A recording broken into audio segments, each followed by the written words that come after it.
Hey guys, it's Scott with Range Wookie 49, touching base with you after making a post earlier this week about trying a few new things.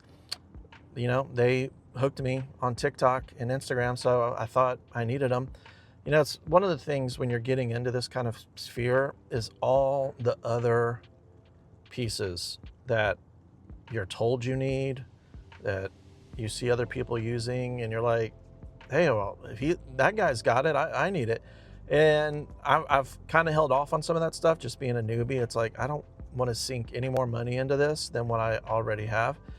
And so a couple of things I purchased off of, I think, Instagram and TikTok were mag grip tape and Gat Monkey sling. Now, so when I got the tape, first thing I noticed was, hey, this logo does not look like the one I saw on their website. And so it got me thinking, is this counterfeit? Which it very well could be. I don't know if it makes a ton of difference if it is counterfeit, but I used it today, and if I can figure it out, maybe I'll put a few clips of it in here or photos. And you know, I especially on my 40 cal, my SIG S&P, no, my SIG SP 2022, which I got from my dad. So it's an old boy, 40 cal. It definitely makes a difference. I don't shoot that 40 cal very often.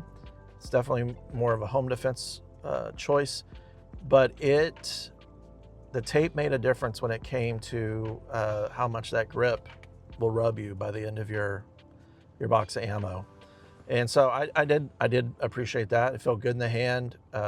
Still had plenty of grip to hold on to the pistol, and without getting that kind of rub or, you know, like sandpaper on your hand by the end of your range time. Now, the Gat Monkey sling, and I don't know, I'm still a newbie.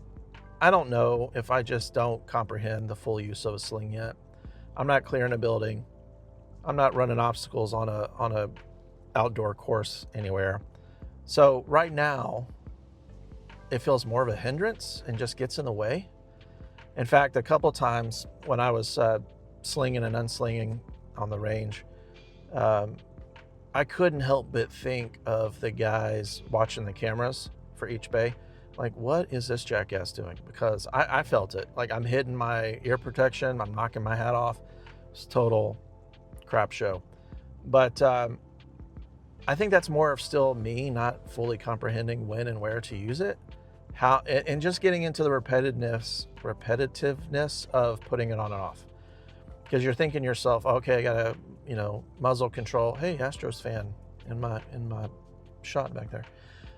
Muzzle control, making sure it's clear, not freaking out anybody who might be around me, you know, trying to move this thing around.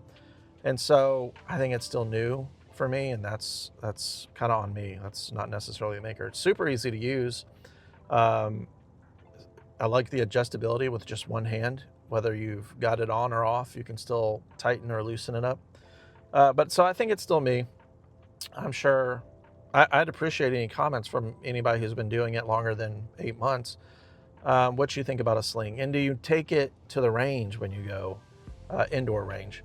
You know, I bought another one. I think it was Magpul, where it could be a 2-point or a 1-point sling, and I feel like that was even more confusing and bulky. It was definitely a lot bulkier. But hey, I just wanted to hop back on here, give you my rookie input, take it, leave it. And lastly, I'll just say this. Thanks for helping me hit 50 subscribers. I know it's nothing in the grand scheme of gun tubers, but it's a milestone for me. You know, I'm just almost 50 years old now, and I appreciate it. And if you're older and you're thinking about getting into it, whether it's protecting your home, you see the craziness on the news, whatever it might be, I'm telling you, you can still get into it, make an impact, make a difference in your life, and it's worth a shot.